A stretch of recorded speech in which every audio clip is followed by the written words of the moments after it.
roll those back.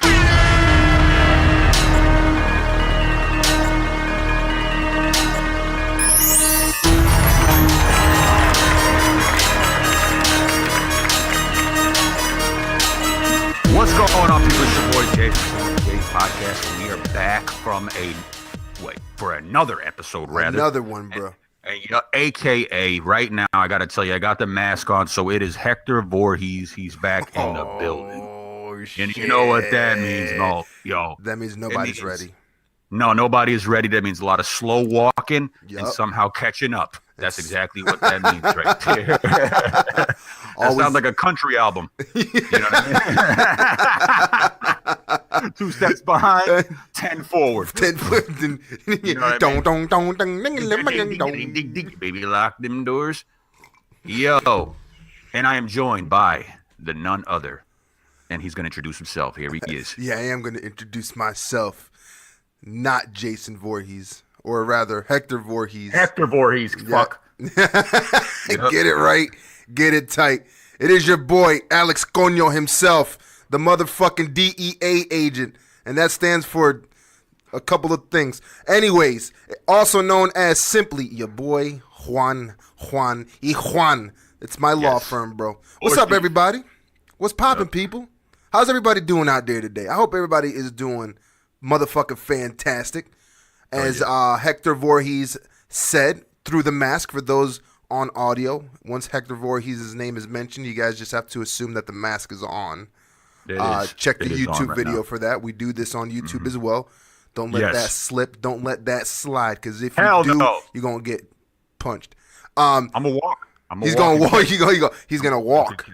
It doesn't matter if you're in a Maserati racing off. He's going to get you. You got to stop somewhere. For real. There's going to be a red light, and if you're cutting through red lights, you're going to have to get gas.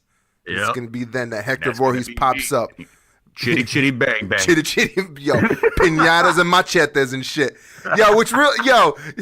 Let's be real, man. Like, I think Hector Vorhees versus Jason Vorhees. Who do you think would win? I don't know, man. His walk is...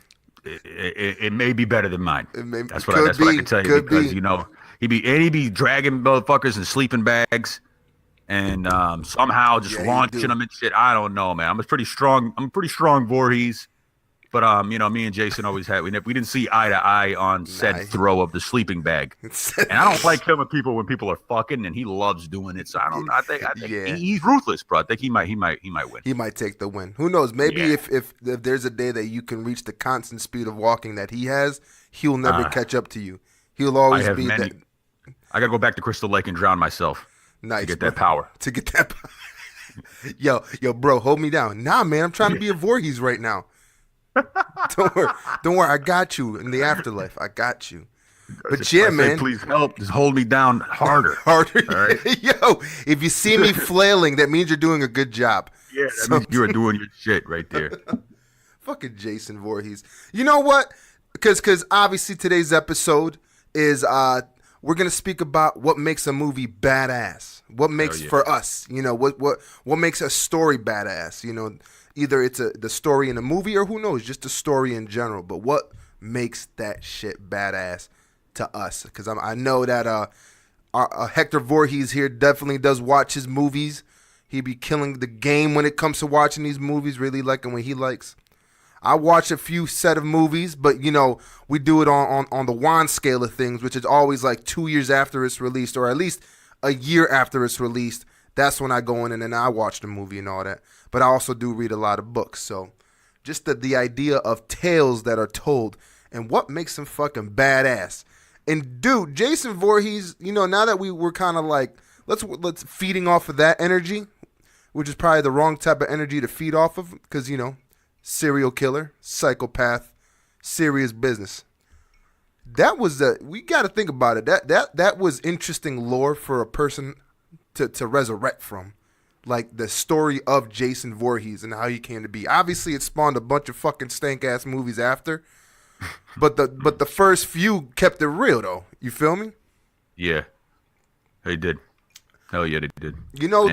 What's up? Go ahead, bro. Oh no, you go ahead. Thanks, dude. That's a friend moment if That is anybody knows what that is. Yeah. That's what friends do. Common courtesy. But I agree though. The first couple were some bangers. It's like when a singer or a rapper comes out, like the first couple albums are always slamming. Yeah, yeah. But if you make too many, it's like it loses something along the way. Yeah, yep. And definitely at some point Jason did lose. I personally think if we're talking about Jason, I think the interesting lore to it was the fact that he was human, but he wasn't. You know what I mean? He was a little bit more than an average human. You know what I'm saying? Like he didn't like jump over buildings or do anything like that. He just some way somehow always caught your ass just walking, and he would just kill you. He would just kill you. He wouldn't do anything crazy or throw you a mile away or something like that. He would just kill you while you're fucking. Most likely though. Yeah, definitely. He'll take like a flagpole and ram it through both of you while you're fucking. That's something true. Like that. Yeah, and I think that was the interesting lore to it. They kind of humanized him at the same time. Yeah, yeah. But he was like a superhuman. He was like a super being. But he was doable, tolerable. Yeah. Type of superhuman. Yep. It's like with that being said, I definitely found Freddy Krueger was pretty scary to me because obviously kids dream, kids have nightmares. It's like here he comes, but like at the same time, like you said, Jason was this dude that his ass would come through with standard issue like murder tactics. And he didn't have to run. That was the scary part. Like this dude does not have to run to get you. He will get you no matter what. And that freaked me out. Like that made it more of a scary thing. That's why I thought Paranormal Activity was fucking freakish. Even though obviously if it dealt with dark spirits and all that shit and Satan and demons and all that. The fact that it's centralized on like these sort of like cameras looking at like regular family folk. You feel me? Look, I was like, man, that's a bedroom. I got a bedroom. Hold up. That motherfucker's walking in the hallway. I got a hallway. This shit can get me right now. This is some bullshit. I got the two things that thing needs to come get people. So, Paranormal Activity was dope. The first one, man, shit, bro. That was, whoo, man. I didn't sleep. I didn't sleep for a good bit. But like basically the realism.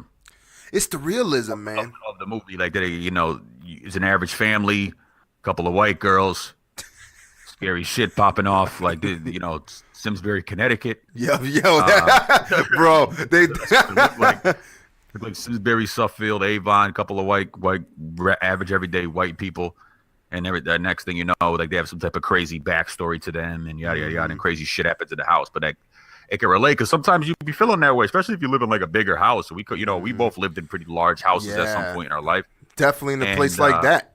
Yeah, it does, especially if you're kind of alone. You're like on one of the top floors. You hear some noises downstairs. You're playing video games. You're like, yeah, whatever. And downstairs, you hear like,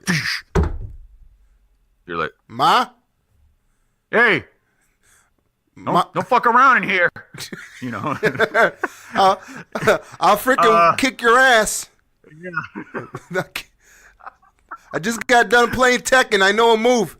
Yeah, things are gonna get serious in a second. I promise. Please. But sometimes you just ignore it. That's the ones. Like if you hear something like upstairs, whatever, you're in the basement, you're just. Anyway, I'm gonna go get the Gatling gun. Because you're playing with some type of shooter back then. I'm gonna get the Gatling gun. Don't worry about it. Knowing damn well the only Gatling gun you got is like a couple brooms that you could probably tape together and try to prod people with. I was always rocking around with the fire poker because we had like three. We had like 3 fireplaces in the house. Your house, that house was nuts, bro. Like yeah, it was, man. So I was always taking one of the fire pokers from the basement and walking around with no body whatsoever. Absolutely get just murdered by anything, walking around with the fire poker and shit. But that was I feel you though, because you feel like though it can't happen, especially in a movie like that. So I give him a 5 out of 5. Power moves on putting that together, that idea. But like you said though, slowly afterwards, some type of it could lose its gusto in a 2, 3, 4, 5, 6. It's enough's enough. Okay, and I understand there's some weird shit happening. and all of a sudden there's another white family having some problems. You know what I mean? It's like, Jesus Christ. You know what I mean?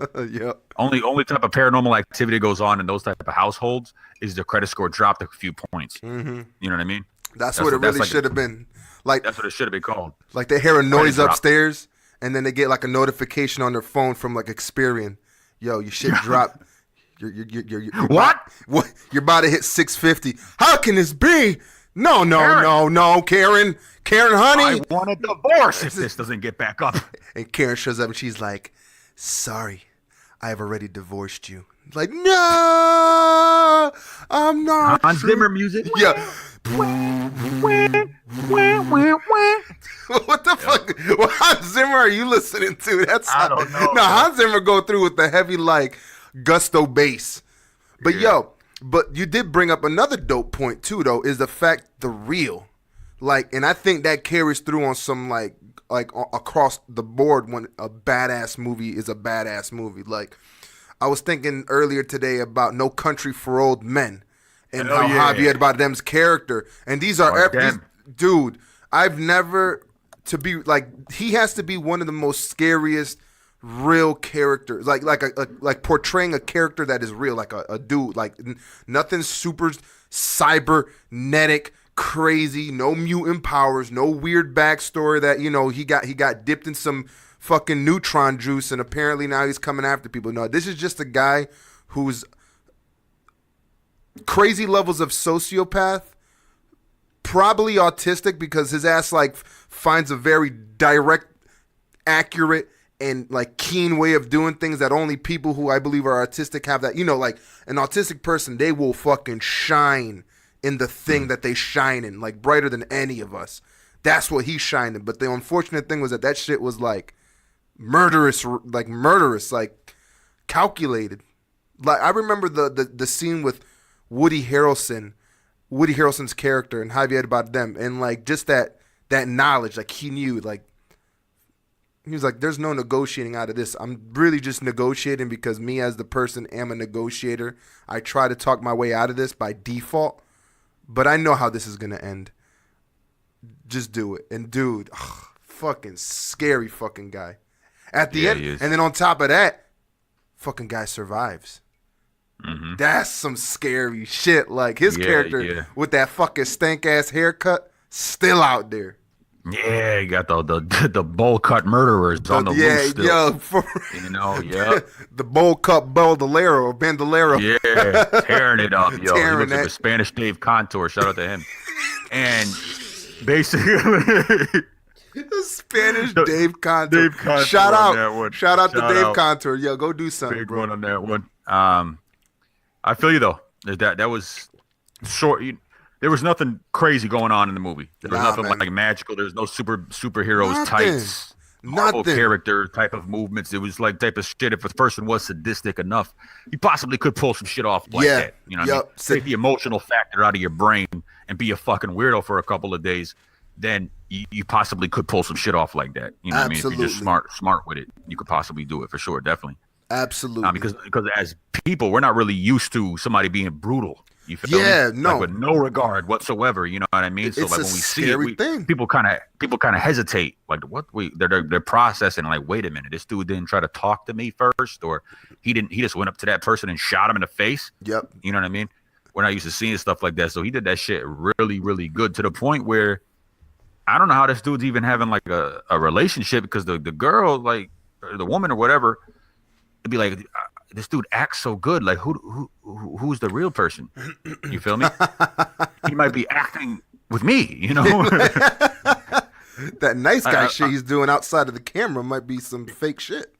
Yeah, like I don't know. He plays a psycho serial killer like a little too good. Like, you know what I'm saying? It's so dope. And the other thing, so a couple of other things, because I think we could both agree what makes a movie badass is multiple things. You can't just call out like one thing. No, definitely not. And let's use No Country for Old Men as one of the bases for the type of movies I love. The dialogue is sparing. Like, they don't say more than they need to say. Like, there isn't I think one of the things that I hate the most in movies is when they use conversation to basically build up like the history and the exposition of shit that's gone down. You know, kung fu movies were crazy bad with it, where it's just like, it wasn't like, yo, I'm here to whoop your ass. It's like, yo, because things are going on in the nation, and because I feel this way, and because my crew is all of this, and this is what we believe in, we're coming here to do it to you because I think you believe in all this. And you basically get like all of this stupid history smashed into a person's dialogue, and it's just like, I don't know, like I don't like that. I like it when like dialogue is just right to the point, short and sweet. Yeah, like you could John Wick, bro. Yeah, and we're gonna talk about that movie because that movie is definitely exceptional when it comes to badassery on mad levels, and in a sense, very much it's equivalent to No Country for Old Men.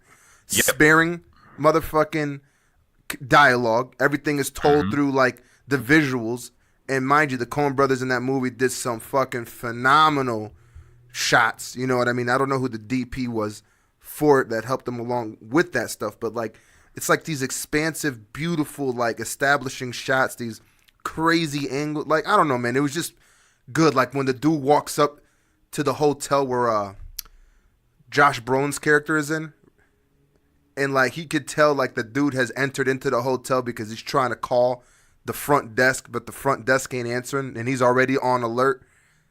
And then Javier Bardem's footsteps in the hallway outside. Yeah. You didn't. Damn. No music. That's the other thing. None. No music. I think that movie had no music throughout the whole thing. They were. That's what they're known for that That's movie. Right. They had no music. They had no music for that whole movie. And it's Life don't got no music. Yeah, Life don't. You gotta personally bring the music to you. It's not just like hanging out like, all right, I'm about to get in my car. All right, oh shit. Nah. Is that you're going to the car music? with the that's the casual Hector Vorhees track right there. Just that's what that is. Right when, especially after a fresh kill, I usually put that something light on, just to, try to feel a little, get back down to normal. You know what I mean? I want a scene where we see Hector Vorhees. Basically, you know how they always cut from Hector Vorhees walking to the person that Hector Vorhees is about to kill. I like how your Hector Voorhees is literally the movie now. Forget Jason. Yep. Nah, it's Hector and it's Voorhees. Just like, oh God, he's gonna catch up to that person, and then the next scene is that he does, and she gets murdered. I would love to see a little in between shot of like just the sort of music he actually listens to on the walk. You feel me? Like what? Because when you walk, something light, bro. When you walking that casual to murder, you ain't listening to some Godsmack.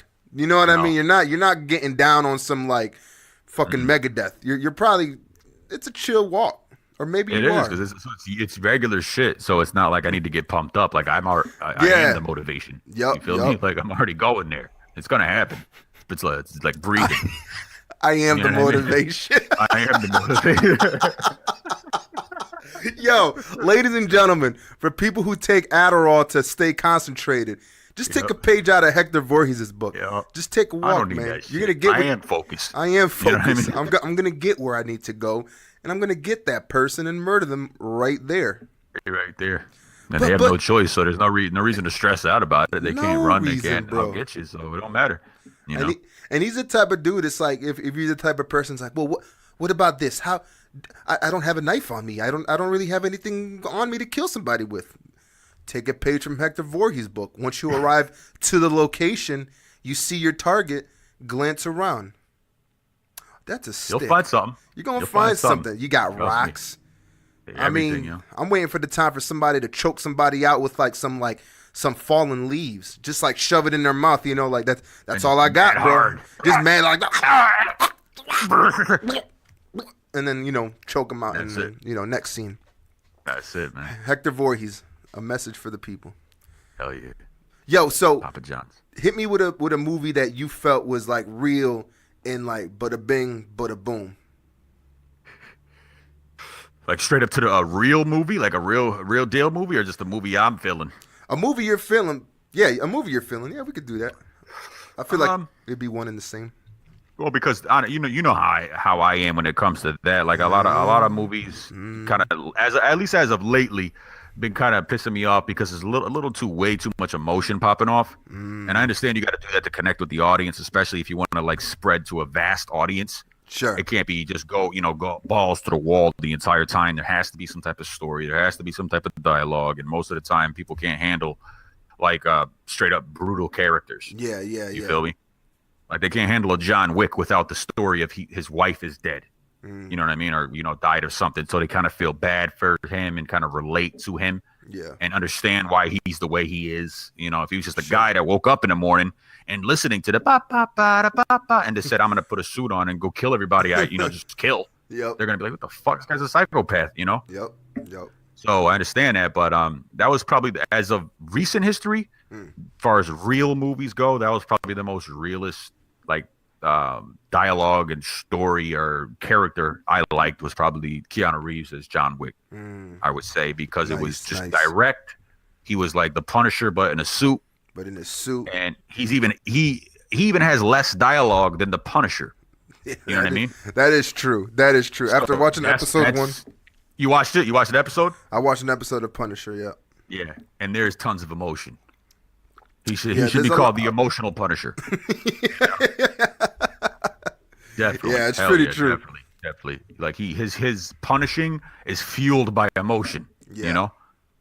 And I think that with Keanu Reeves, at least to me personally, that was probably the best recent history movies. But if we're going back in time, long story short, I would probably go to the I would say what stands out to me are movies that came out in like the late 90s, late 80s, early 90s. Steven Seagal movies, Out for Justice, Above the Law, Lethal Weapon. Oh my God, Lethal Weapon, movies bro. like that. I mean, the reason being is because I like you said, I watch a lot of movies. Yes, I'm you the do. guy. I watch a lot of fucking movies. I probably watch a new movie every couple of days. I'll watch something I haven't seen yet, and so I have a lot of experience when it comes to that. And I compare them how they are now to back then. We had this conversation like mad times, like up until 2006. That type of shit. There was like shit was popping. Movies were popping, storylines, acting, whatever you want to do. And I know back in the 80s, a lot had to do with because there was lack of special effects. So they had to rely at least more on the acting of the characters. You know what I'm saying? They had to. They had no choice. It wasn't like a thing. They had an option. And so the movies like Lethal Weapon, I understand a lot of it was fake. Obviously, it's an action movie. Yeah. But what made me connect to it and connect to movies like Out for Justice, there was a realness bond between the guys and the movie, and there was a lot of a big connection with their particular character. It seems as though now, for some reason, I'm not really getting that feeling from like a lot of movies. Definitely a lot of movies, especially how right now everything is very, very superhero heavy. Dude, everything is mad superhero heavy. You feel me? It's like it's to the point where it's almost weird when you don't see it anymore. Like when you see a preview for a non-superhero movie. Yeah, like I hear a lot that it's just like, well, I won't go to the movie theater for that. I'll just wait for it to come out on Netflix or something. Yeah, like that. Yeah, that's pretty much it. I'll go see the superhero movie. But then if there's something else that kind of looks interesting, I'm going to wait till it gets on DVD. Yeah. Yep. And that's just like the dynamic of it. I understand those are the money makers and yada, yada, yada, big extravagant budgets and studios behind it and jamming it down everybody's throat. Like, this is the movies we make and you're going to like them type of mentality, you know? Exactly. That's how it is when it comes to superhero movies now, because they're making so many and there's so many big ass $250, $500 million budgets and shit like that behind it, man. And I get it. Yeah. But like there's a lack of connection. Yep. You feel me? There's a lack of connection. Yeah, it's cool to see, but getting pussy's good too. That relates. Yes, it is. In my mind. You know what I'm saying? It's like it's a cool thing, but it's not like the movies are not like how they used to be. Yeah. At least to me, man. But my favorite movie of all time for the acting, cinematography, general feeling, that good feeling when you watch a movie and you're done watching it and you really think about it. Yeah. You feel me?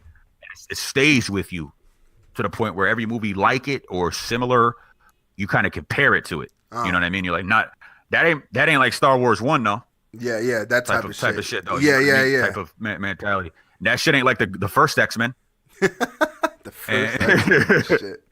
And to me personally, a movie couldn't have been done better in that genre than Lord of the Rings. Yo, to me personally, yo. Agreed. Like, it was a movie that definitely had the big budget in it, but it still popped off in a fashion where it was like the characters themselves really touched you. Yeah. And even like though you really thought they were on a quest. Yeah, bro. You feel me? Yeah, they were actually on a quest together. You feel me? Yeah, it's dope because like after watching like the trilogy, even like how the movies were spread out, it wasn't like released in the fashion that it is now, where it's just the next movie's coming out next year, no matter what. That's just how it rolls. Remember when like big trilogies, they took a while. It's like, well, we gotta still work on these next 2 movies. You know what I mean? And the first one did really well, but we're gonna have to wait 2 years for the second one to come out. That type of shit. I still remember feeling that feeling of exhaustion once the quest was done. Like when the 3rd movie happened, Frodo finally threw the ring into the volcano. Things got destroyed and things got better. I remember taking a huge sigh of relief because I felt like I was a part of that adventure since the beginning. It felt like a quest, let alone the fact that it was mad hours. But we love that type of shit, bro. Like that fantasy. Like it was just like this mental visual quest that you got to go along and meet all these characters. That meant something. Like to this day, we be still thinking about Frodo, fucking Samwise Gamgee and the crew, motherfucking Gandalf, bro. That dude, he played a really good best friend. Yeah, he did. Yo, shout out to that best friend character. That guy, he went hard on the friend. You know what I mean? If aliens were to arrive and they're like, "What is friendship?" I'd be like, "I need you to sit down and watch Lord of the Rings. Focus on Sam. Focus on Sam and how he holds down Frodo like a champ, even when Frodo is being a fucking like annoying piece of shit." And shout out to him for having to deal with the ring and the poison of Sauron and all that, but Sam had to be there from the outside like, yo, this dude stays emotional. Motherfucker stay getting pale. You know what I mean? Like, he's getting poisoned. I got to feed his ass. Got to carry him through. Friendship, bro. That's what it's about. Yeah, it was raw. It was raw. And in that type of genre, like, it couldn't have got any better, yo. It really couldn't have. That was like a pinnacle. Like, that's the example. Every movie after that tries to do some type of MMO type of questing, put a band of guys together and do something big. Yeah, that's like the strategy they got to try to follow. That's like the movie they have to watch to see how it's really done. But let's be real. It really. What? I was gonna say, we got to give a shout out to Tolkien, who fucking wrote the original story. Yeah, like that. Fuck, man. But that still goes to say, though, that there's still mad movies that books are based on and they come out whack. For a movie to be based on a book and then not come out whack, come out epic. To basically, like, I mean, that's history, homie. Like, that's the real shit. That's a like you said, it's like a point where you can look back and that was this year. That it happened on that year when those movies came out. I remember doing that when that movie came out. That type of shit. Yeah, bro, that shit was just excellent, And it was to the point where, like, even as the actors, like, they had to put so much in. Mm-hmm. How the fuck they could even keep acting? You feel me? Like, they just been questing for mad long. You know what I mean? And like, how do you go to other movies after that? You feel me? Like, how do you go to like other sets and like this shit ain't like Lord of the Rings? Nope. You know what I mean? As, like Viggo Mortensen, how do you go to other movies? You know what I mean? Because I remember like during the middle of all of that, this dude did a fucking movie called The Hidalgo. I don't know if you remember that. Oh yeah, was that the one with the horse? Yeah, it was one with the horse, and like when I watched it, I was like, yo, Viggo Mortensen, he's fucking Aragorn, yo. Yeah. So obviously, no matter what this guy does from now on, it's gonna be a banger. You know what I mean? Yeah. And I remember watching, I'm like, yo, this is not what Aragorn's about, yo. You know what I mean? like, well, true to yourself, homie. Like, I don't, like, what are you doing? Who the fuck's watching Gondor right now? Yeah. You know. That's what I want to know. Bro, you should be back in the realms, yo. What you doing out here with this horse? Shouldn't you be pile driving that elf? You know what I mean? Why are you fucking around these horses in the desert? I wanted, you know what I think would be an awesome idea for the WWE is to do a series where they reenact battles from movies with wrestlers. That would be tough. That would be tough, right? That'd be tough. Like Triple H is gonna be so on and so forth, and they assume the role of a character, but they wrestle it out. That'd be tough right there. That'd be tough. They try to reactivate the magic for the Hobbit. It was good. It was It was good, good, but it's like the original. It's like if you go see like you hear like an original joke, yeah, and you laugh your fucking balls off. You know what I mean? To the point you're crying, you're dying, and shit like that. Bro. But then somebody tries to tell that same joke 10 years later. Yep. You know what I mean? Like, I already heard this fucking joke. I already heard it, and it was said with way more gusto. It's not only that it's not only that it's the same joke. It's like the same joke said like less convincingly. Yeah, it was way better. It was way better, and that's the type of situation it was. But yeah, nothing. That's in my mind. I would. Long story short, to that little rant was that, to me personally, a movie, as far as connection goes, and can't get any better. That badassery. That's like the pinnacle of a movie. Mm-hmm. Is the Lord of the Rings trilogy. I would say, and all three were good. It's not like, because the prequels for the Star Wars movies that came out in the early 2000s. Shout out to East Windsor Cinemas. Me and you actually went to go see one of them together. Yeah, we did. And they said that out of those three, they all sucked, but the one that sucked the least was Attack of the Clones.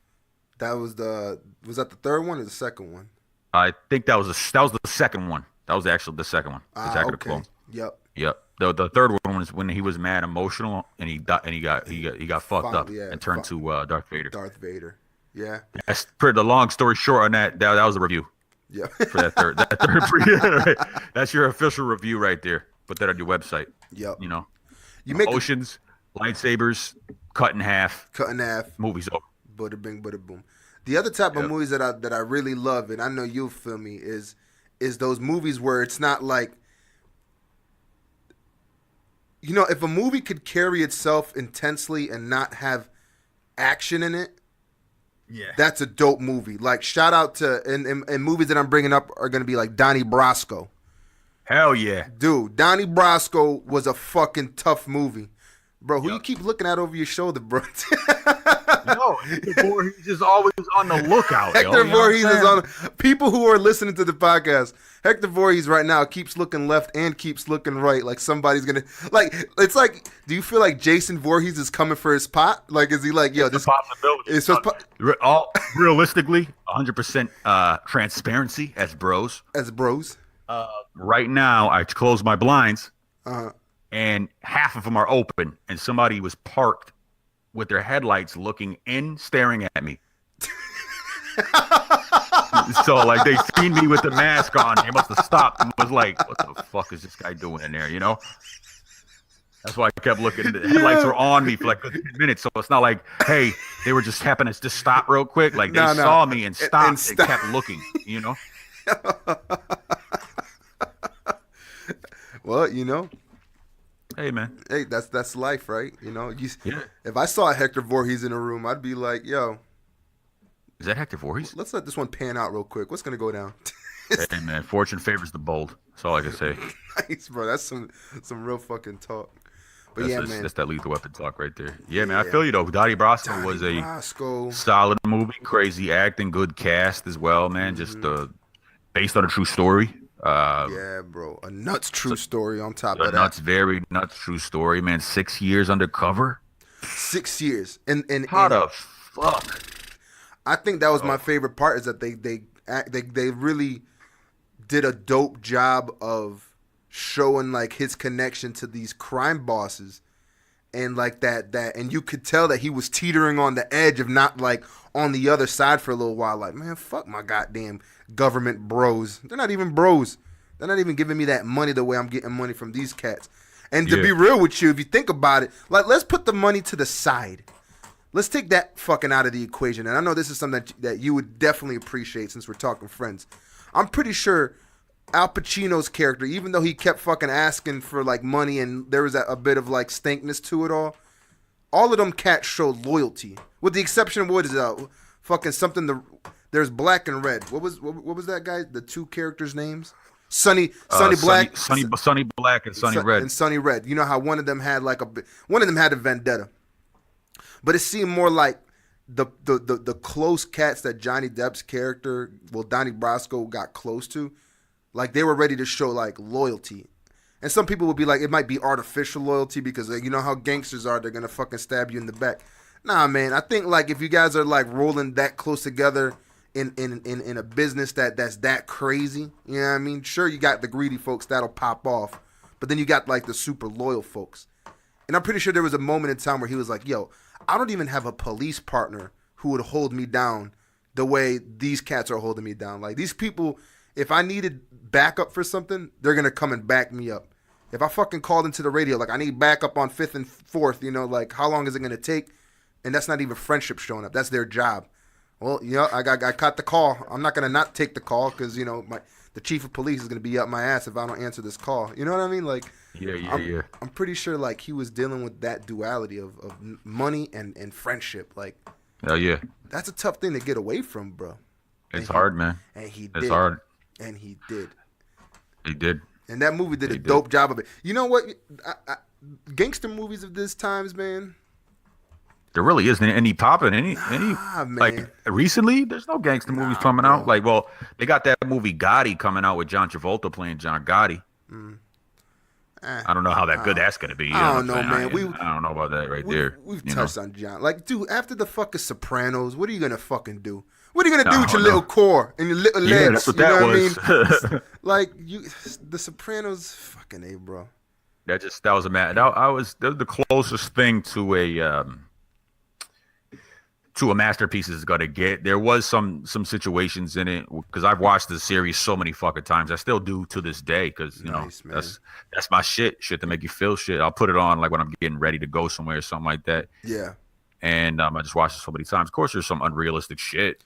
Sure. You know what I mean, obviously it's a fucking show. You feel me? It's gonna be these people are not really doing this, but as far as the portrayal of mob characters and the way they put it together is, you know, damn near perfect, man. Yeah. And it was to the point. Early 2000s, one of the New Jersey, the New Jersey family. There is only one New Jersey family, and they actually watched it. For real? They gave a review for it, and they said this is as close as you're gonna get to actual how we act. Damn. And the reason big is because they threatened the set of the show because I guess one of the crimes that they were committing in the show were like a real portrayal of what was going on in real life, and they were pissed off that they're shedding light on it. You know, that's a dangerous ground to deal with. Yo, yeah, so that's why.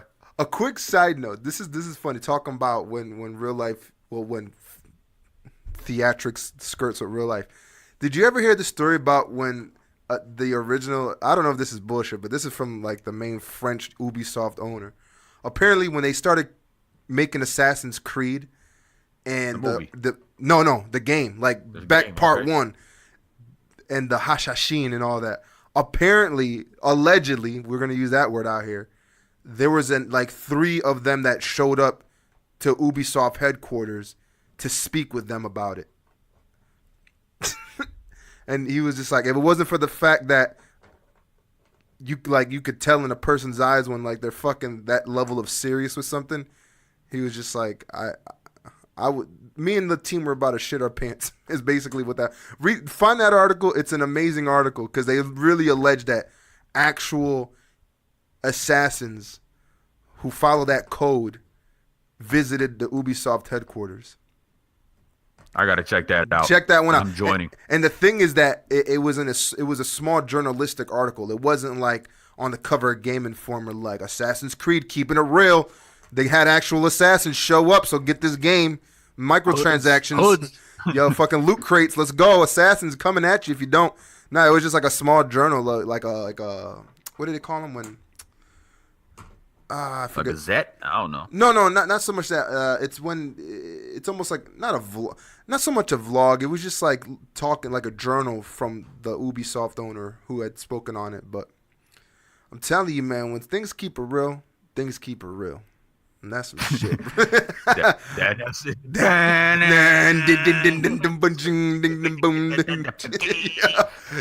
Turn off your headlights, bro. Yeah, stop looking. I feel you though, man. I feel you. That would have been nuts if that really happened. I hope it did happen. Me too. Actually, bro. You know what I mean? Me too. I really hope that did happen because if you're gonna be portraying real shit, you better keep it real. You better keep You know what I mean? real. You better keep it real because this shit really happened. You know what I mean? Mm-hmm. So, but I know a lot of situations it doesn't. A lot of situations they'll take an idea of something that happened for real, and then they'll fucking make some type of fruit balloon type of shit that happened. You know what I'm saying? So it's one situation was that movie basically was the portrayal of what happened back in 2013 with the Boston Marathon bomber. Oh. They had they showed a lot of the relationship of the brothers before they did the bullshit. Mm. And they tried to make it seem like they were so close. They were so connected. Gotcha. Like they were just super bros. You know what I'm saying? And the older one kind of just had like massive influence on the younger one. Kind of like, I'm gonna do whatever my older brother does because it's cool. Yeah. And the older brother came up with the idea, and the younger one just followed. Yeah. But that shit goes out the window when you're like a grown man, because he was like 19, 20 years old at the time. So whatever you do, you're gonna go. Your own consequences are gonna happen. Yeah, like at that point, you've developed like a compass for what's right, a moral compass, as they say. And who are you? Yeah. You feel me? Who are you? You're not gonna be following somebody else's stride anymore. That's that early teens type of behavior, maybe high school. Yeah. But by the time you're done, and especially after high school, you're pretty much hitting your own stride on what you like. You know what I mean? Yep. What's right to you. Especially when the thing you're being talked into is to like try to murder people. Yeah, murder massive like people. It isn't like it's like maybe at 18 to 20 there might be an influence of like, yo, go bag that girl. Yo, why you being stupid? We're at the club, yo. She's looking at you. Stop being stupid. You can't talk to girls at clubs.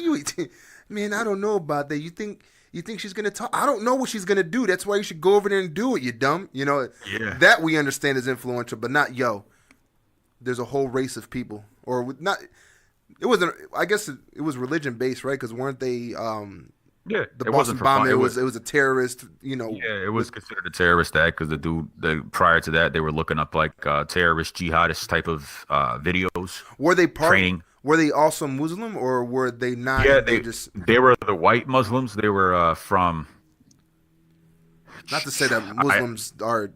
Please don't get that statement wrong. I'm just wondering if that's like they were trying to do it in that name, or was it more like the guy in Vegas who was just like, I'm done with this shit and I'm just gonna shoot. No. They were doing it in that particular name, that fashion. Like they were. I forgot which country they were from, but there is like a white European country that's not in the Middle East that is a Muslim country. They speak like Russian. But they're Muslim, you feel me? Oh, yeah. I forgot which country they're from. I know it's not Georgia. It's not Georgia. It might Chechnya, maybe. It might be Chechnya. It's one of the. It's a Russian type Slavic country. Gotcha. That is Muslim, dominant Muslim. Okay. You feel me? Yep. So obviously, at some point, Muslims actually migrated there. Oh yeah. You know what I mean? Intermingled with the natives. And out came these white-looking Muslim people, Yep. And that's exactly what happened. That's what they were. But he was doing it in the name because I guess at some point he got arrested for having terrorist ties before he moved over here. Oh shit! So obviously it was particularly for that reason that he influeed his brother. And yeah. Long story short, but that's what it was. Is like the realism behind it, but it also showed like this like. Kind of trying to make you feel sympathetic. Yeah. At least the younger one. Yep. Like, he didn't really have a choice. He was following Big Bro. Yeah. True. And in reality, 9 times out of 10, that's not the case. He probably wanted to fucking do it too. Mm-hmm. Probably. And that's exactly why he's where he's at. Yep. For the rest of his goddamn life too. Barely even started a life and you threw it all away. 19, 20 years old, locked up for life. That's what you get, though. Fuck that. Attempting to murder mad. Shit, yo. You know what I mean? Get the fuck out of here with that. Yeah, we do live in a time of censorship and also the devil's advocate. Like, there's always like, but yo, what if they, maybe there was some issues, I mean, maybe there was, but not like. They have to. They have to. They have to show it. They can't do it. You know what I mean? And the ratings and studios, they won't even allow that shit anyway. You know that, bro. Mm-hmm. You know what I mean? They won't here's Joe Brutus. Yeah. You know what I mean? Keep that shit killing everybody's ass just for no reason, Mm-hmm. Just I don't like the way these people look. You know? Yeah, that's the main character. That's the hero of the story. Incorrect. Oh no, that's what they have to have some type of back form. So long story short, from what I'm getting, from what we like, on because we're rounding up the end here, I think what we like is realism, and connection to the characters. Yeah, connection to the characters and believable connections to the characters and an elegant way of showing them. Like I don't want that stupid dialogue. That's why So I watch some Marvel movies. I can't stand it because that's why I've never been a big comic fan. It's like there's always like a lot of shit being said. Yeah. You know, just like, I can't believe your powers. What are you going to do with them? Because you know where you're from and where you came from. It's like, shut up. Shut up. Just shut the I feel fuck you. up. That doesn't have. I'm personally not taken away from the animators. Not the word, obviously. Definitely not. I'm talking about the story. Stories. They play it nowadays. They're just as crucial as actors go because everybody's so special effects heavy. Oh yeah. You feel me? Oh yeah. Even down to the sky in movies and shit like that, bro. You know, you do it. I'm just the guy who watches it. But like even down to the sky. So like it's very important. It's so heavy. Without special effects, we would still be watching Above the Law. Above the law, bro. Fucking man, we be that. Above the law. Charles Bronson, like where they blocking off actual streets because they really can't build an entire neighborhood right now or make it look like one on a computer. So they're blocking off actual streets, getting government approval. Yeah, you know what I mean, for the movie, permits and shit to do it and whatnot. So yeah, like I'm not taking that away. Is they make the movies nowadays, but I think what makes the core of a movie is the realism. Yeah. As keeping it unemotional as possible, obviously with some emotion. Yeah, but because in real life, if these type of horrible type of scenarios ever happen to a person, there would be very little emotion. There only be one emotion, is payback. You feel me? Yeah, but even then, revenge. I feel like it'd be like revenge for them. I think in the reality of things too, and obviously, movies don't ever really go. Some movies do, but like the realism is like, you're gonna lose that fucking emotion for the time period that you feel traumatized. But I feel a lot of times you start feeling like regret after you've done it. Like in real life. Oh, of course, but we ain't watching that though. Yeah. You feel me? I mean, I'm kind of, if you could do it well though, that's what I'm looking for. If you could do a story of that nature well, then that's a badass movie. To me. Like, cause even then, like, just like, like senseless slaughter, like, just be fucking robotic and go kill mad people and do your thing.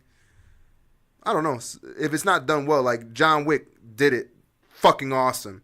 But then there's been, they did perfectly. But for every John Wick movie, there's about 100 ones that try to do the same thing and they're fucking retarded. They're just mad stupid. Emotions, yo. Like that's why I don't watch Walking Dead. Yeah, bro. I hate Walking Dead, bro. That's why I don't watch Walking Dead. That's why I do not watch that show, man. Long story short, a dude with a beard, a Magnum, and emotions. You know what I mean? I can't do it, yo. In that situation where everybody you know is pretty much dead. You know what I'm saying? You're on a verge of dying every day. Yeah. You ain't gonna be stopping and having emotional conversations. Yeah. You're not with gonna the little bit of people you have left. You know what I'm saying? You're not gonna be having like, I don't know, maybe we shouldn't. You know what I mean? Blah blah blah blah blah. Nah. I don't know. I'm feeling kind of soft today. Yeah. You know? Yep. You're gonna be having those conversations. No. At that point. Not at all. No police. There's only survival. You're gonna be out there killing everything and everybody. You're not a human anymore, man. No, you're not. You're not gonna be worrying about that shit. You're gonna be kicking doors and then killing everybody that's in there. If there's people in it, they're dead. That's your mentality. After that many people that you've lost, and what? Yeah, exactly. Like, stop stretching. That's why I stopped. Stop stretching. End it. Let's go down that road. Like, because that's the other thing. Like, I feel like people are afraid to go down that particular road because go down that road when it's right to go down that road. You know. Yeah. And that. Yeah. They need to end it. You know what I'm saying, at this point, and it's get on my fuck. I understand the money aspect, and it's been on for years now. It's literally been on for like 8 years now. That's fucking nuts. Flew by 8 years, but 8 years is enough. 8 years is enough. You know what I'm saying? 8 years. 8 years. That's enough. That's enough seasons right there. You know what I mean? That's enough. Most shows only go 6. Come on now. Like of that type, of that nature. Yeah, most shows just six seasons, but a boom. Because we're not talking like a hospital show or no. an average everyday life show or like a couple show. We're talking about like a surviving type of series. Yep. You know what I mean? I think you're done. Yeah. You know, you guys are all set. I think yeah, exactly. Like, especially when a show formulates itself to be one that has a beginning, middle, and an end, but you don't give us that end, it gets played out. It's just like fucking end it. Played out. It's played out. It was cool in the beginning, but even then I was still like, this is a lot of soft shit going on. Yeah, there's a lot of emotions, man. I mean, and I get it. Maybe at that time, it just happened, so to speak, but fucking A, bro. Even 4 seasons deep, I'm like, yo, what the fuck, man? Okay with the soft. I understand. All right, it's done. Your time for softness is over. I think the other thing that has to do with the channel it has to be on too, though. Yeah, true. It's on AMC. I understand after like 9 or 10 o'clock, they're allowed to do certain things. Like they're allowed to say like ass. You know what I mean? Things like that. They might even throw a shit in there. Relax. You know what I mean? Relax. But other than that, the characters can't be too brutal. They got to be relatable. You have to connect to them like as if you were out there doing it yourself. You know what I mean? I think that's why I like Mad Max so much. Yo. Fury Road. It was just like, I don't know how I relate to any of these characters. There's a shit ton of shit going down, and it's awesome. There's a lot of mayhem going on here. There's some emotion, but it's more of a like, I'm trying to survive. Yeah, yeah. It's like a Logan emotion, like just screaming and just like anger, dude. Yeah. Yo, long story. Before we get out of here, I think we should real quick. If you give us a quick review of your version of Logan, and I'll say one for Justice League. Okay. Ladies and gentlemen, shout out to myself. I'm gonna start creating this thing called year later reviews because I've watched this movie a year after it got released, or whatever. How long? Man, I loved it, bro. It was emotional.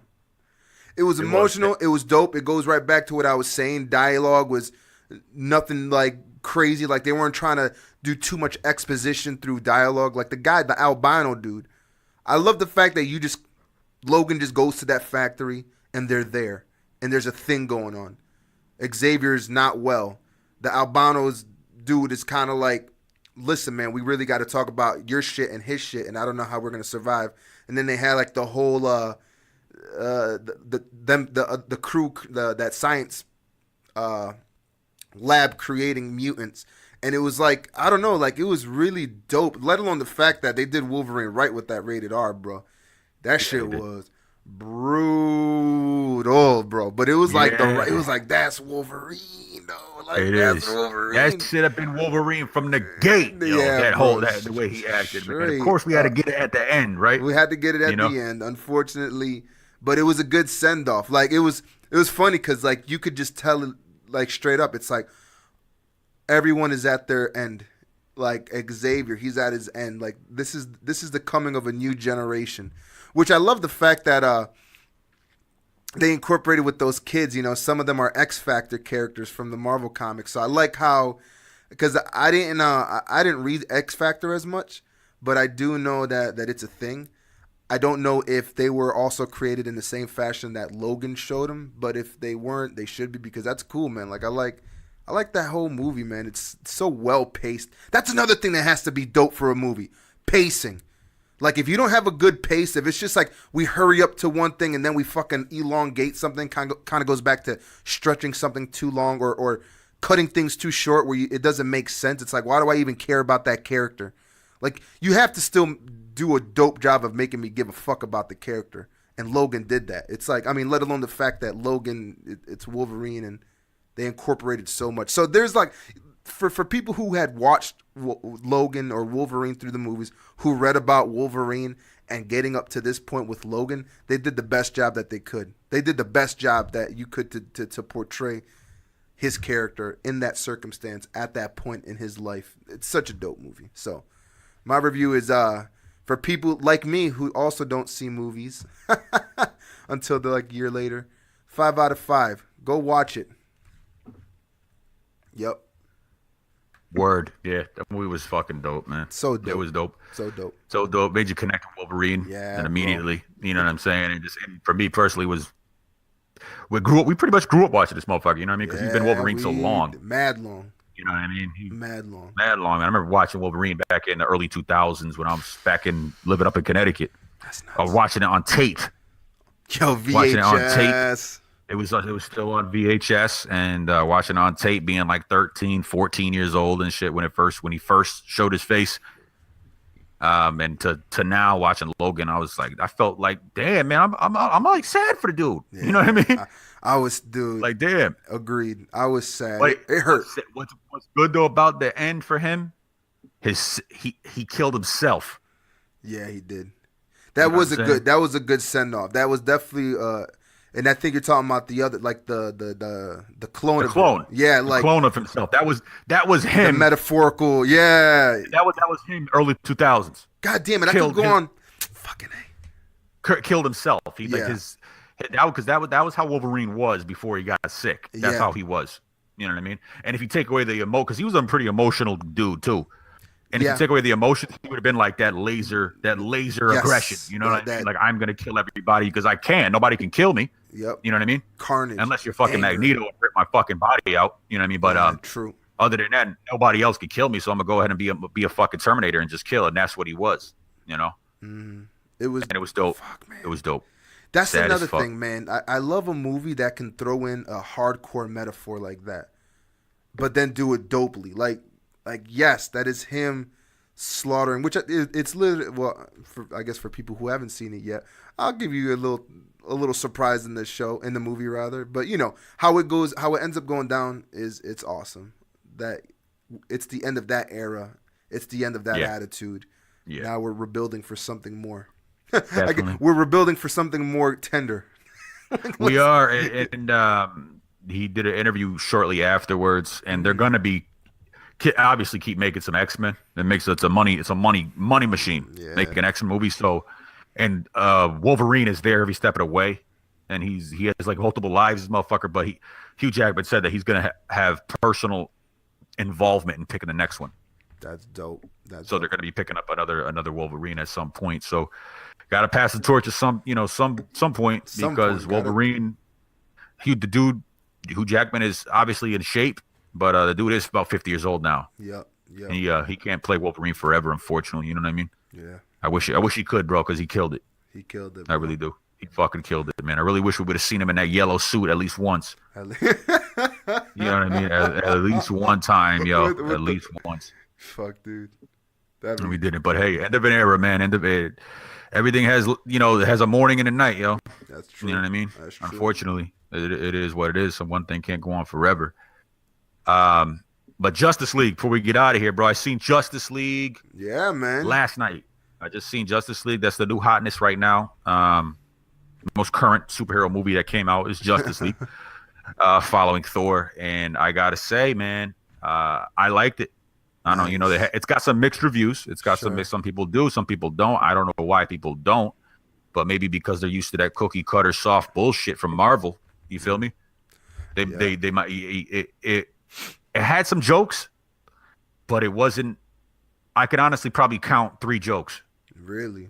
Yeah, and it wasn't even like, oh, we're really gonna focus on the joke. Like on Thor, they made sure that they stopped like the action to make sure that there was a joke popping off. Like, okay, we got to put a joke in. Yeah. All right, here's a good time for a joke. That's annoying. Wait, with that joke, we got to put another one in. We have to. There has to be a joke. Follow up joke. Follow up. That's a joke, and then happen. Then a follow up joke. That's where we're really gonna kill him. And with that movie, it was more like just casual, in the middle of a fight. There really was no stopping and jokes. Gotcha. It was just fighting. You know what I mean? I liked it, man. And shout out to Jason Momoa. I would say probably was my favorite character out of the Justice League. Nice. He kept it the realest. He kept it the realest. You know what I mean? They did a very good job on making Aquaman not a pussy. Nice. Because in the comic books and just among everybody, everybody kind of figures that Aquaman is like a kind of a pussy. A pussy character. What is he gonna do? Throw a starfish at you? Type of scenario. Or he can't do shit off of land. Off of the sea. You know what I mean? Yeah. When he's on land, he's just a guy. Yep. But no, that's not the case. When he's on land, I guess Aquaman. I didn't know, but Aquaman has he's still like super agile and super strong. Dope. I didn't know that. Yeah, I'm not. But apparently that's the thing. But he did a really good job. He played like a real macho man. So they wanted to erase any kind of pussiness of Aquaman. They did a good job of that. So shout out to that. Nice. Not too sure about this Ben Affleck Batman. Maybe if they make a solo Batman movie with him as Batman, maybe we'll be able to focus more on it and see what he really is as Batman. Oh yeah, because the last one it was just Batman versus Superman, right? It was Batman versus Superman, but I would say it was more Superman. Got you. Okay. You feel me? It was more of a Superman movie. Like he was there, but it really wasn't there. And then he played Batman real quick in Suicide Squad. Oh, he peeked in. That's dope. He made a cameo in Suicide Squad. Yeah, for some reason. Him and Will Smith fought real quick. Oh, that's what's up. Shit. Yeah, so it was he'd be sneaking up in there. Yeah, he sneaks up in there. So maybe if they give him a solo, maybe we'll be able to see what he's about. Yeah. And apparently they're gonna. Oh, are they? Okay. Apparently, yeah, he's writing it. Ben Affleck is. I don't know. That's some skeptical ass shit. But I did like Argo. Argo was pretty tough, and he wrote The Town. He did write The Town, and The Town was good. Which shout out to anybody who. Sorry to interrupt you, but The Departed is out on Amazon Video. Yeah, it is. I just watched that with the girl the other day. Yeah, straight up. Another tough Leonardo DiCaprio is a motherfucking beast. Yeah, acting wise, man. Don't get no better. He's the cream of the crop. Dude, Leonardo DiCaprio is too fucking cool for what's going on now. That motherfucker is man. Dude. They need, while he's still relatively young, they need to give him some serious ass roles before that goes away. Yeah. You know what I mean? Before that goes away. Dude, he's about to be 50, bro. That motherfucker. We're not fucking. Leonardo's like 42. I thought he was like more like 48, 47. 40, first 48? The first 48. Yeah, look this up because I remember I think getting my mind blown on his age, being like, "Damn, that's how old he is right now." I might be thinking about. Bro, I can't imagine. He was born in 74. Oh, I guess you're right. He's 43. 43. All right. I thought his ass was closer. Yeah. Who was that thing about? Is it Johnny Depp? It might be Johnny Depp. Johnny Depp is 52. That's right. Yeah, that I was blown away when I seen that shit too. But he's always his face was always young looking. Yeah. But he was 40 when he did fucking the first Pirates. Damn. He was 40 years old when he did that. It's just he obviously takes care of himself in some type of way. And shout out for him for fucking a girl 20 years younger than him. Shout out to that one on that one. He fucked Aquaman's wife in real life, Amber Heard, or is her name? I don't know. Does she also act as well? Yeah, she's an actress. It's fucking blazing. Yeah, she's out there. She's out there. They ain't together no more. But the fact of that, he was plowing that for a couple. He was giving her the old Edward Scissorhands, and taking care of business that way. You know what I mean? Taking care of business. Yeah. So, long story short, Justice League was a good one for you. I like it. Go catch it, man. I'm not gonna do any spoilers, but something major happens in it. All right. I'm excited. And the Flash. Shout out to the kid that played Flash. It was, it was cool. It was cool to see Flash on the big screen finally. Gotcha. You feel me? Yeah. So go see it, people. It's a good watch. Definitely fun to watch. And when it comes out on DVD, quotation marks on the when it comes out on DVD, if you feel what I'm saying, Juan. When I get it, AKA, I'm gonna watch it again. When I Hector Vorhees walk up on that on that .mkv, you're gonna know it's gonna go down. Watch it again. Hell yeah, man. So that's the reviews, and man. I think we might be getting the fuck out of here, bro. I'm not sure. I think we have to get out of here. Yeah, we do. We're at that cap. So everybody out there, make sure to check us out on iTunes, YouTube, our website, chillingwiththejays.com, chillingwiththejayspodcast.com. Sorry about that. We're available everywhere as well. So wherever you listen to podcasts, shut up and listen to it. Yeah. But then show us love. As well. So Juan, I think it's the real, my friend. Deuces.